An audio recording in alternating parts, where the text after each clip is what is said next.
അപ്പേ എന്തിട്ടാ പരിപാടി? ഒന്നുമില്ല. എന്താണാവോ ഭയങ്കര സങ്കടം. അതെന്ത് പറ്റി? കാരണൊന്നുമില്ല. അതാണ് അപ്പയുടെ സങ്കടം. അതൊന്നല്ലടി. പിന്നെ എന്തിട്ട് തേങ്ങയാണ് പറ. ഇത് വല്ലാത്ത തലവേദനയല്ല. അത് ശരി, അപ്പൊ ഞാനാണ് അപ്പയുടെ തലവേദന അല്ലേ? എടി ഞാൻ അതല്ല ഉദ്ദേശിച്ചേ. ഞാൻ ഒരു കുസൃതി ചോദ്യം ചോദിക്കട്ടെ? മറ്റു മാസങ്ങളിൽ ഇല്ലാത്തതും ഡിസംബറിൽ ഉള്ളതും എന്ത്? മറ്റു മാസങ്ങളിൽ ഒന്നുമില്ല, ഡിസംബറിൽ മാത്രം ഉള്ളത്. അതെന്ത്? ഉത്തരം അറിയോ? മഞ്ഞ്. മഞ്ഞ് ജനുവരിയിൽ ഉണ്ടാവാറുണ്ടല്ല, ഇതൊന്നല്ല.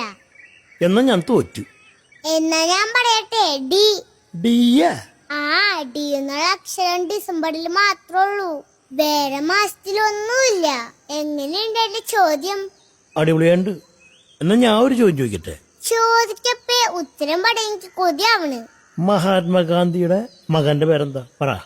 ഈസി ക്വസ്റ്റ്യൻ ആണല്ലോ. ഉത്തരം പറ. ദിനേശൻ. ദിനേശനാ? അതൊന്നല്ല. ഹേയ്, അപ്പല്ലേ പറഞ്ഞത് Gandhiji father of the nation ആണെന്ന്. ഫാദർ ഓഫ് ദി നേഷൻ എന്ന് പറഞ്ഞ ദിനേശന്റെ അപ്പനല്ലേ അർത്ഥം? എടി, അത് ഫാദർ ഓഫ് ദി നേഷൻ. അത് ശരി, അപ്പൊ മകന്റെ പേര് ദി നേഷൻ എന്നാണോ?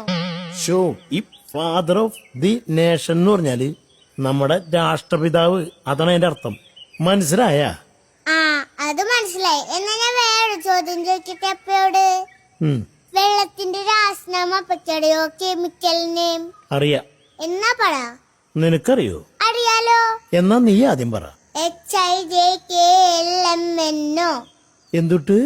എന്റെ അപ്പ എച്ച് തുടങ്ങി ഓ വരെ H2O, അതായത് HIJKLMNO. ഇതൊന്നും അപ്പയ്ക്ക് അറിയില്ലാലേ. സ്കൂൾ പഠിക്കുമ്പോഴേ നന്നായി പഠിക്കണേ, എന്നാലേ കിട്ടൂ.